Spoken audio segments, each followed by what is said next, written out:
Hey, this is Matt once again with the Bets and videos, the paid request, this time for Broad Stipe. Thank you so much for that. For those interested in requesting any type of videos, topics, reactions, commentaries, reviews, whatever the case may be, feel free to send it either directly to my PayPal or join my Patreon. Both links are down below in the info box. And this is for an album review of Limp Bizkit, Gold Cobra, which I had never heard of this album before. Now, believe it or not, I actually like the band Limp Bizkit. I know that the common thing is to not like them, kind of like Nickelback, but screw it. I like Nickelback and I like Limp Bizkit, and I like Creed, so I like those bands. Maybe because I grew up in that era, but I mean, I like songs of "Give me some of the break," or "I'm a crackhead, you're addicted to cracking skulls, that bad did it." My way or the highway. I like the very catchy singles. Now, this one, it was okay to listen to. A lot of it sounds fairly similar to their older stuff, which could be a good or a bad thing. I think at the end of the day, I would say it's more bad than good for me, because again, while a lot of these songs sound similar, so it's not like I was having a bad time listening to them, but there's very, very few I would ever listen to again. And in fact, the two songs that was fairly different from their usual, I'll just say it here, My Own Cobain and Angels were the most different. They're more emotional. The pace is slowed down a little bit. It's less trying to tough talk and think that you're the badass from yesteryear, and more of, being a bit true to yourself, showing a bit more emotion. And like those songs I will listen to. And it's funny, like the two songs that's not like their older ones, except maybe Behind Blue Eyes, which I actually didn't mind their version of that. Maybe people thought if they went more in this direction, they would be selling out. But to me, it'd be more of changing it up a bit and taking a chance, being a bit more unique, at least based on your past discography. But I looked through it. There's if there's the deluxe edition, which has about 16 songs. Which the thing is, like the album itself, I think it had like 13, 14 songs. Actually, let me double check real quick. I know I should have been more prepared, but I just want to get this absolutely sure. Because you have songs like Bring It Back, Gold Cobra, Shark Attack, Get a Life, Shotgun, Douchebag, Loser, Auto Tune, 90.2.10, Why Try, Killer and You, Back Porch. So the original track listing is 1 through 13. But the deluxe version has the two songs that I actually think are the best songs on the album. So most people that bought the CD, they would buy the regular version. They would never have heard these songs. It's only if you got the deluxe version. And that just dumbfounds me that, in my opinion, the two best songs are not even in the original CD, the original album. The two best songs are only in the deluxe one. What the hell? Just Enroba, the first one, it's not really a song. It's more of just kind of this minute and a half horror vibe, darker edge that I guess get people in the mood of the album. You hear some little bit distant streaming in the background. Number 2, you Bring It Back. Now, again, I didn't have the worst time listening to this. There's definitely a bit more guitar work on this album compared to the past Limp Bizkit albums. So the guitar is definitely more prominent. And I thought some of them had like a decent groove with the music. But some of them, something about it didn't grab me to the point of My Way or Crack at It or those songs in the past did. That I want to listen to them again.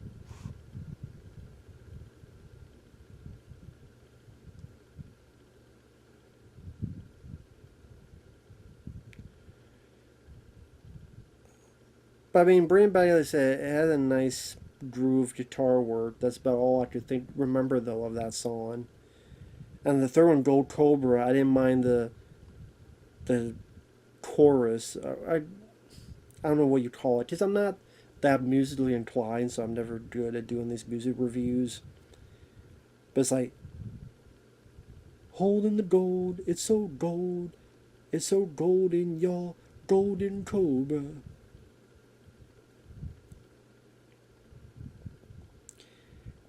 And like Shark Attack, it's another one of those days, which reminds you of a song from before, which was, I think, Bright Stuff, which I do like that song. But then it goes to the rest of it where, make the wish you never knew me.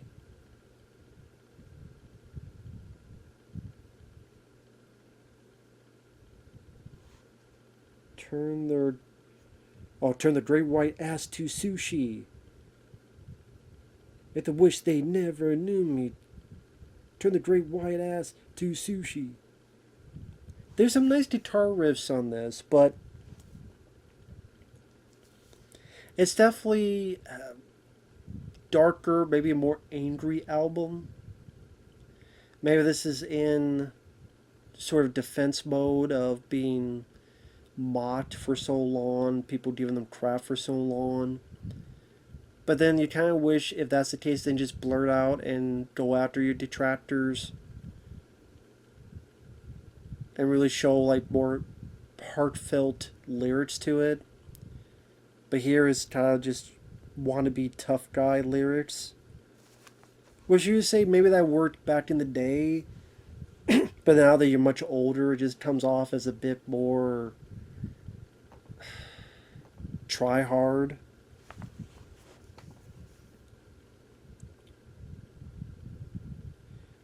I mean, the fifth song, Get a Life.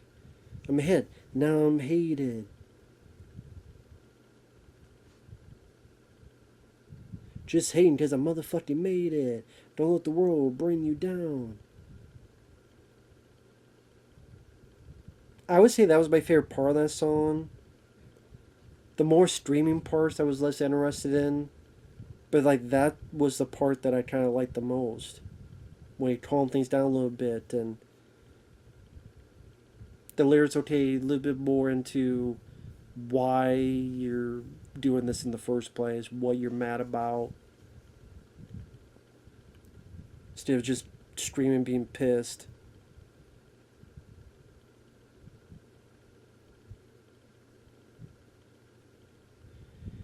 And like I said, some of them, like the rhythm, the groove, I didn't mind, but just they didn't spark out as being memorable to me. Like Shotgun, Douchebag, Loser, which I mean the titles kind of showcase how they're not that original, they're not that creative.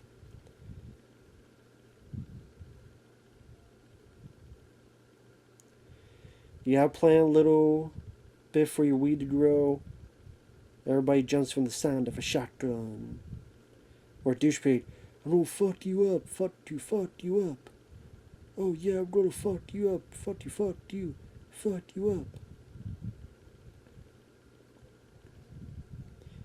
And Loser, the song's a bit more settled down of a sound. I'm losing myself and I want it back. I'm a loser, so it's true. 'Cause I'm losing since I met you.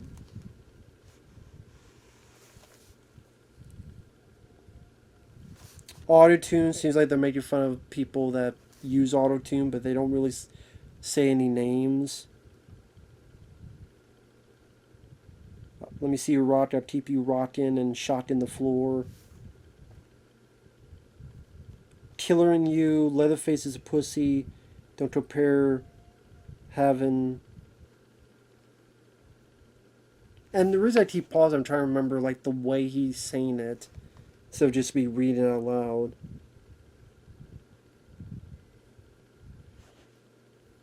Leatherface is a pussy. I don't compare. Have you shitting in your motherfucking underwear? What you don't do about that when the killer's showing up with a gat? I mean, I wouldn't call Leatherface a pussy just because you don't have a gun, but I mean.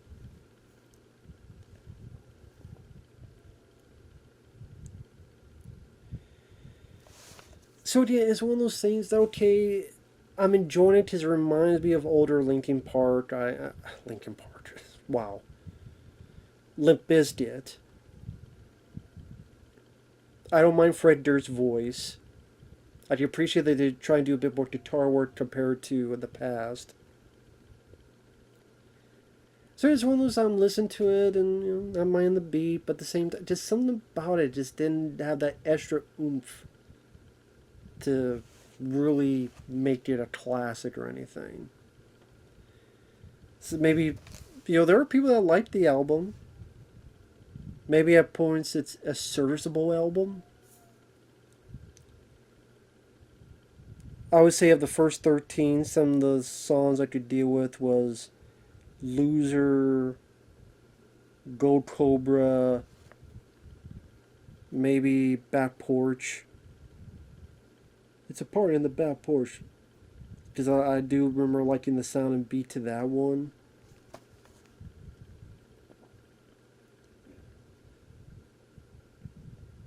Kudos to the guy doing the guitar, because he did have some really nice guitar riffs in it. That's definitely the MVP of the album. But like I said, the two songs I liked the most was My Own Cobain and Angels. I can't believe it's over. I can't believe I'm broken. Would someone tell me that's all just dreaming? I need myself a brand new meaning. Again, there's a lot more emotion, just a lot more heart to it. And it felt like almost as if this is what he wanted to do.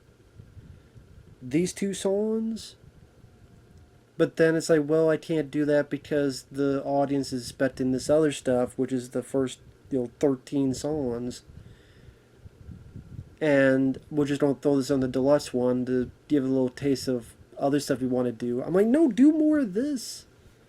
Do more of this. Yeah, I mean, maybe because I still enjoy a lot of that stuff back to the day, but show that you've grown just like we, the audience, have grown. But I'm speaking for myself because, there are hardcore fans that like this album as much as the other ones. And those who didn't like Limp Bizkit before didn't like this now. But again, I can only speak for myself. My Own Cobain and Angels felt like it was Limp Bizkit growing up a bit. Now that they've had experience in these lives, things are much different now than they were back then when they first started. So you showcase that through songs as well. I think My Own Cobain and Angels. The angels over me, I see me crying agony. The angels over me, y'all believe this side of me. I said the lyrics felt a bit stronger. The tone, like I said, a bit more stronger feeling with it. And like those songs I would listen to again. So at the very least, I was able to find those two songs. Again, but only on the deluxe edition. Like I said, the first 13, like there's some I didn't mind. Like that guitar riff was nice to listen to. But yeah, the way I came out with was, I don't think it's a garbage album. I know. I think if you're a big sucker for Limp Bizkit, like I am, it's definitely worth a listen to. But I would definitely listen to the... It's on YouTube, but there's playlists. The one that has I mean, technically there's 16. The last one I didn't care for. Granted, I tried to be a different sound as well, but the sound I didn't really care for. I can't even really explain how it is, because again, I'm not that artistically intelligent on it. But the one with the 16 songs, I would definitely recommend at least listen to that one. And yeah, give My Own Cobain and Angels a listen to. See what you guys think about it. But I would definitely say those are my two favorites. If I did top five, I'd probably add, I guess, Back Porch, Loser, and maybe Gold Cobra. The worst one I thought was Douchebag, which I guess the title fits because it just made him sound like a douchebag and a whiny baby as well. So, and Why Try that and 9210. I honestly don't. I listened to them. I don't remember a thing about those songs, for good or bad, however you want to put it. So, at least there were I had a couple songs I came out of this enjoying. At least it wasn't a total wreck. So, I do appreciate Broad Stipe for the request and find a couple songs to put on the playlist, so to speak. Those two I mentioned. Maybe two others, maybe. But with that said, thanks for watching. Take care, and we'll see you guys later. Bye-bye.